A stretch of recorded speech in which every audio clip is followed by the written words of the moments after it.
പോന്ന് വീട്ടിൽ വന്നതിൻ്റെ 3-ാമത്തെ ദിവസം രാവിലെ പുലർച്ചെ ഒരു 4, 4:15, 4:30 മണിയാവുന്ന സമയത്ത് ഭഗവാൻ നേരിട്ട് ഗരുഡൻ്റെ പുറത്തങ്ങോട്ട് വരികയാണ്.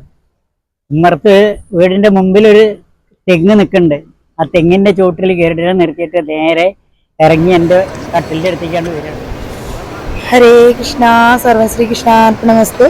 അപ്പൊ ഇന്ന് നമ്മുടെ വീഡിയോയിലേക്ക് നമുക്ക് പുതിയൊരു അതിഥീനെ നമ്മൾ കണ്ടുമുട്ടിയിട്ടുണ്ട് കേട്ടോ. അദ്ദേഹത്തിന്റെ പേര് ബാലൻ എന്നാണ്. അദ്ദേഹം എന്നും എല്ലാ വ്യാഴാഴ്ചയും നിർമാല്യ ദർശനം തൊഴാൻ വരുന്നൊരു വ്യക്തിയാണെന്ന് ഞാൻ അറിഞ്ഞു. അപ്പോൾ അദ്ദേഹത്തിന് ചില കൃഷ്ണാനുഭവങ്ങൾ ഉണ്ടായിട്ടുണ്ട് എന്നും നമ്മൾ അറിഞ്ഞു. അപ്പൊ അതിന്റെ അടിസ്ഥാനത്തിൽ നമുക്ക് അദ്ദേഹത്തിനെ ഒന്ന് പരിചയപ്പെടാം. ഹരേ കൃഷ്ണ. നമസ്കാരം. നമസ്കാരം. സ്വാമിയുടെ പേര് ബാലൻ എന്നാണ്. ബാലൻ. എവിടുന്നാണ് വരുന്നത്? ഞാൻ വരുന്നത് പട്ടാമ്പിന്നാണ്. പട്ടാമ്പിന്ന് കുറച്ചും കൂടെ അപ്പുറം തത്തനംപുള്ളി എന്ന് പറയും. പ്രോപ്പർ തത്തനംപുള്ളിയാണ്. അപ്പോ എന്തായാലും സ്വാമി ഇന്നും എല്ലാ വ്യാഴാഴ്ചകളിലും ഇവിടെ വന്ന് തൊഴുന്നുണ്ട് എന്ന് അറിയാം. നിർമാല്യ ദർശനം മുടങ്ങാതെ ചെയ്യുന്ന ഒരു വ്യക്തിയാണെന്ന് അറിയാം. അപ്പോ എന്താണ് ഈ നിർമാല്യ ദർശനം മുടങ്ങാതെ ഒരാഴ്ച പോലും മുടങ്ങാതെ വരുന്നതിലുള്ള ഒരു കാര്യവും, പിന്നെ അതുപോലെ ഒരു കൃഷ്ണാനുഭവം ഉണ്ടായിട്ടുണ്ട് എന്ന് അറിഞ്ഞു. അതെന്താണ് നമ്മുടെ ഭക്തർക്ക് വേണ്ടി ഒന്ന് ചെറുതായി വിശദീകരിക്കാം. എൻ്റെ ജീവിത അനുഭവത്തിൽ ഞാനൊരു കോൺട്രാക്ട് വർക്കാണ് എടുത്തിരുന്നത്. അപ്പം എന്ത് ചെയ്താലും അതിൽ ഒരു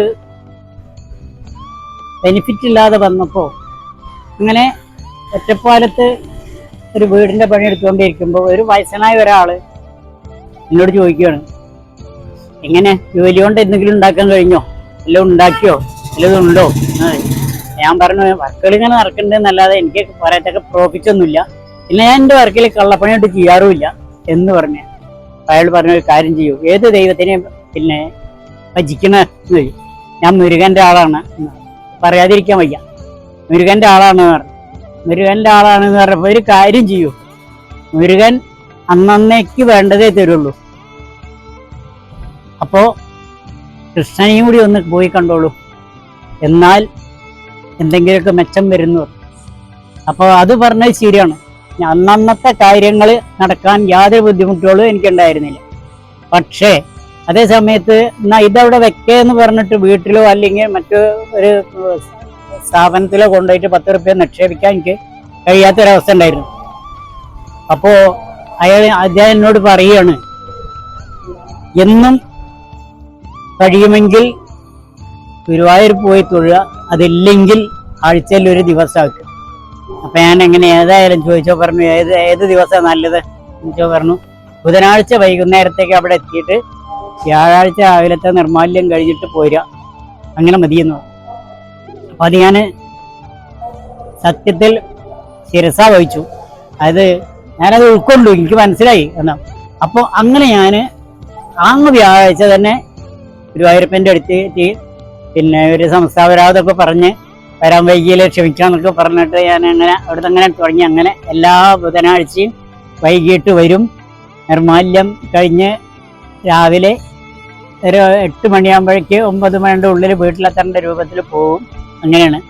അങ്ങനെ പണിക്കാരും കുഴപ്പമില്ലാത്തൊരവസ്ഥയിൽ വന്ന് കുട്ടികളുടെ വിദ്യാഭ്യാസം എല്ലാവരെയും ഡിഗ്രി കഴിഞ്ഞു.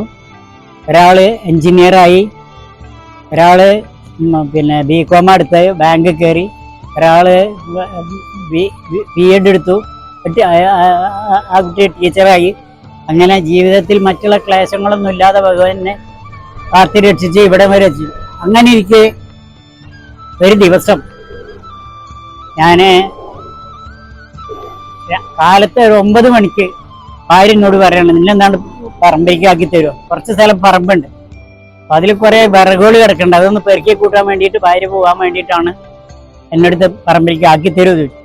അപ്പം ഞാൻ അങ്ങനെ വണ്ടി എടുക്കാൻ വേണ്ടി വണ്ടിയുടെ അടുത്ത് വന്ന് വണ്ടിക്ക് ചാവി കൊടുത്ത് വണ്ടി ഓണായോടുകൂടി എൻ്റെ തല ഈ വണ്ടിയിലേക്ക് വന്ന് മുട്ടണം.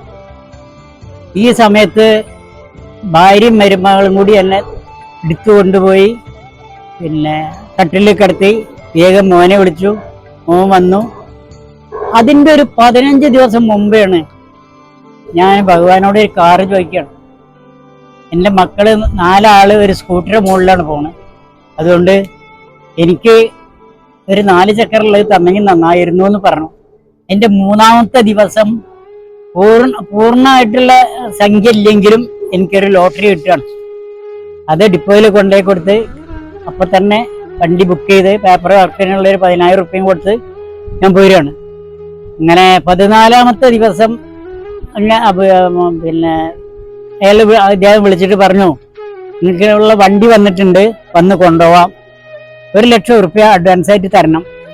അങ്ങനെ ഞാൻ 1,00,000 റുപ്യ അഡ്വാൻസ് ആയിട്ട് കൊടുത്ത് മോനെയും കൂട്ടി വന്ന് വണ്ടി എടുത്ത് പോയി. വണ്ടി എടുത്ത് നേരെ ഇവിടുന്ന് ഗുരുവായൂരപ്പൻ്റെ അടുത്ത് വന്ന് അവിടെ സാഷ്ടാംഗം നമസ്കരിച്ച് പൂജയൊക്കെ കഴിച്ചിട്ടാണ് കൊണ്ടുപോയത്. വണ്ടി ഇപ്പോഴും ഉണ്ട്. അപ്പോ അങ്ങനെ ഇരിക്കെ ഈ തലയ്ക്ക്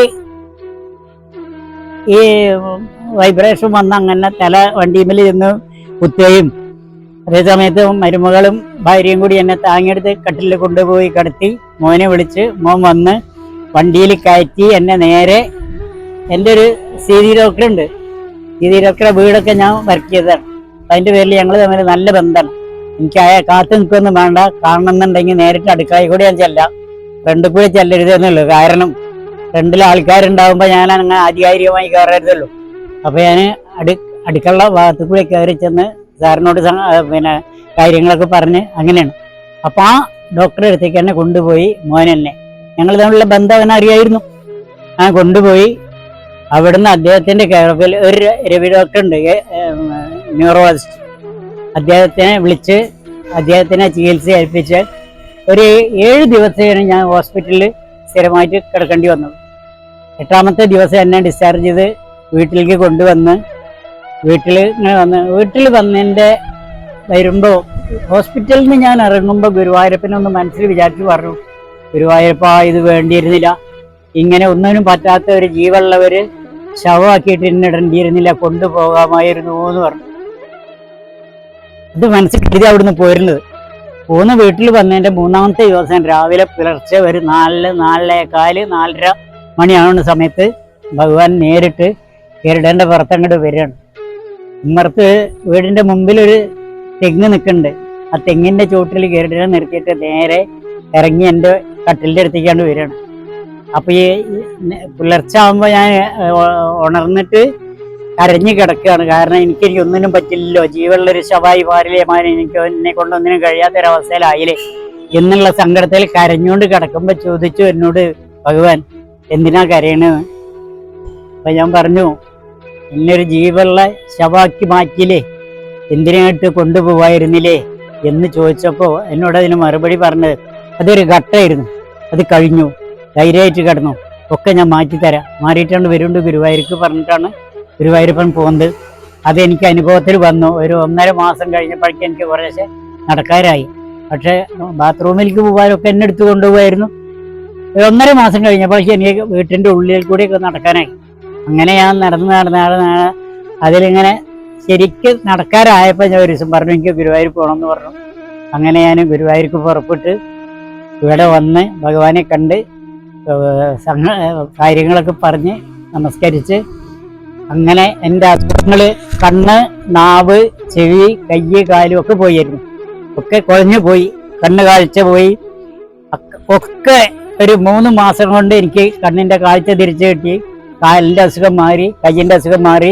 സംസാരിക്കാൻ നാവുണ്ടായിരുന്നില്ല, നാവ് കൊണ്ട് എന്തെങ്കിലും സംസാരിക്കാൻ കഴിയും. ആ രൂപത്തിലേക്കൊക്കെ എന്നെ ആക്കി തന്നു. ഞാൻ ജീവിതത്തിൽ ഒരു സുബ്രഹ്മണ്യൻ്റെ പഴനിമല സ്വാമിയുടെ വലിയൊരു ഭക്തനായിരുന്നു ഞാൻ. അപ്പോൾ ഭഗവാനെ നിഷേധിച്ചതല്ല ഞാൻ. പക്ഷെ ഇത് കേട്ടപ്പോൾ എനിക്ക് ഒരു അട്രാക്ഷൻ പ്രത്യേകിച്ച് ഗുരുവായൂരപ്പനോട് തോന്നി. ഞാൻ അങ്ങനെ വന്നു. പിന്നെ അങ്ങനെ ഭഗവാനെ ഭജിച്ച് എൻ്റെ അസുഖങ്ങളൊക്കെ മാറിയപ്പോൾ ഞാനിപ്പോൾ എല്ലാ ആഴ്ചയും വരും, ഭഗവാനെ നിർമ്മാല്യം തൊഴും, എന്നിട്ട് വീട്ടിൽ പോകും. അത് ഏറ്റവും മുമ്പിൽ ഞാൻ ഉണ്ടാവും, അല്ലെങ്കിൽ 2-3 ആയിട്ട് ആളുടെ അടുത്ത് ഞാൻ ഉണ്ടാവും. അങ്ങനെയാണ് പതിവ്. അത് ഇന്ന് വരേക്കും ഭഗവാൻ എത്തിച്ചു തന്നിട്ടുണ്ട്. നാളത്തെ കാര്യം ഗുരുവായൂരപ്പനെ അറിയൂ. ഹരേ കൃഷ്ണ. അപ്പൊ എന്തായാലും നമ്മുടെ വീഡിയോയില് ഇന്ന് ബാലൻ സ്വാമി, ഞാൻ ബാലൻ സ്വാമി എന്നാണ് വിളിക്കാറ്, അദ്ദേഹത്തിന്റെ അനുഭവങ്ങളെല്ലാം ഞങ്ങൾക്ക് വേണ്ടി പങ്കുവെച്ച് തന്നു. ഇനി എന്തായാലും ഒരു വിഷമം ഉണ്ടാവില്ല, ഗുരുവായൂരപ്പൻ എന്തായാലും സ്വാമിയുടെ കൂടെ ഉണ്ട്. അപ്പൊ ഇനി അങ്ങോട്ടുള്ള മുന്നോട്ടുള്ള ജീവിതം വളരെയധികം ഗംഭീരമാക്കി തരട്ടെ ഭഗവാൻ. സ്വാമിയെയും സ്വാമിയുടെ കുടുംബത്തിനെയും മക്കളെയും പേരമക്കളെയും അനുഗ്രഹിക്കട്ടെ. ഭഗവാന്റെ അനുഗ്രഹം തീർച്ചയായും സ്വാമിക്ക് ഉണ്ടാവും. ഞാൻ ഈ ഒരു നിമിഷം എനിക്ക് ചോദിക്കണ്ടേ എന്നുള്ളൊരു ഇതൊരു ടെൻഷനിലായിരുന്നു. പക്ഷെ സ്വാമിനെ വ്യക്തിപരമായിട്ട് അറിയാവുന്ന കാരണം കൊണ്ട് ഞാനത് ചോദിച്ചു. സ്വാമി നമുക്ക് വേണ്ടി അത് പറഞ്ഞു തന്നു. സ്വാമി ഒരിക്കലും പറയില്ലാത്ത ഒരാളാണ്. എങ്കിലും കൂടി ഭഗവാന്റെ ഒരു കാര്യല്ലേ, അപ്പൊ അത് നിങ്ങളിലേക്കും കൂടെ എത്തട്ടെ എന്ന് വിചാരിച്ചു. പലരും ഈ ഒരു കാലഘട്ടത്തിൽ ഭഗവാനിൽ വിശ്വസിക്കാത്തവർ പലരും ഉണ്ട്. അപ്പൊ ഇതുപോലുള്ള അനുഭവങ്ങൾ നമ്മുടെ ഭക്തർക്കൊരു അനുഭവം സമ്പത്താണ്. അപ്പൊ അതും കൂടി നിങ്ങളിലേക്ക് എത്തിക്കാൻ വേണ്ടിയിട്ടാണ് ഈ ഒരു കൊച്ചു വീഡിയോ. എന്തായാലും നമ്മുടെ ഈ വീഡിയോ എല്ലാവർക്കും ഇഷ്ടപ്പെട്ടു എന്ന് വിചാരിക്കുന്നു. എന്തായാലും ഭഗവാനെ മുറുകെ പിടിക്കുക. എന്താണ് സ്വാമിക്ക് ഇതിലൂടെ ഭക്തർക്ക് കൊടുക്കാനുള്ളൊരു നിർദ്ദേശവും സന്ദേശവും എന്താണ്? പിന്നെ ഭക്തര് കൃത്യമായിട്ട് രാവിലെ കുളിക്കുക, നാമം ജപിക്കുക, അങ്ങനെ വൈകുന്നേരം കാലത്തും നാമജപങ്ങൾ കൃത്യമായിട്ട് നടക്കുക. ആവശ്യമില്ലാത്ത കാര്യങ്ങളിൽ ഇടപെടാതിരിക്കുക, ആവശ്യമില്ലാത്ത കാര്യങ്ങൾ പറയാതിരിക്കുക. ഒരിക്കലും കളവ് പറയില്ല എന്ന് സത്യമായിട്ട് അത് മാറട്ടെ. കളവ് പറഞ്ഞാൽ കൂടി അത് സത്യമാവൂ. ആ നിലയ്ക്കുള്ളവർ ഇതിൽ എല്ലാവരും ഭഗവാനെ ഭജിക്കുക.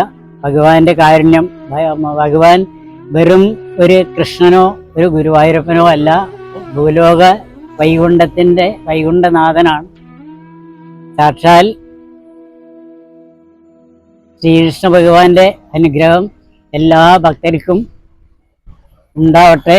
എല്ലാവർക്കും കൂടുതൽ ഈ കലികാലത്തിൽ എല്ലാവർക്കും കൂടുതലായിട്ട് വിശ്വാസം വരട്ടെ എന്ന് ഞാൻ പ്രാർത്ഥിക്കുകയാണ്, ഭഗവാനോട് അപേക്ഷിക്കുകയാണ്. എല്ലാവർക്കും നന്മ വരട്ടെ. കൃഷ്ണ ഹരേ കൃഷ്ണ. അപ്പൊ എന്തായാലും സ്വാമിയുടെ കണ്ണുകൾ നിറയുന്നത് എനിക്ക് നന്നായി കാണാൻ സാധിക്കും. അപ്പൊ അതുകൊണ്ട് തന്നെ കൂടുതലും ഞാൻ നീട്ടി വലിച്ചു കൊണ്ടുപോകുന്നില്ല. അപ്പൊ എന്തായാലും ഈ ഒരു അനുഭവം നമുക്ക് പങ്കുവെച്ച സ്വാമിക്ക് ഒരുപാട് നന്ദി. ഹരേ കൃഷ്ണ. നമ്മുടെ വീഡിയോ നമ്മളിവിടെ അവസാനിപ്പിക്കുകയാണ്. ഹരേ കൃഷ്ണ. സർവ്വ ശ്രീകൃഷ്ണാർപ്പണമസ്തു.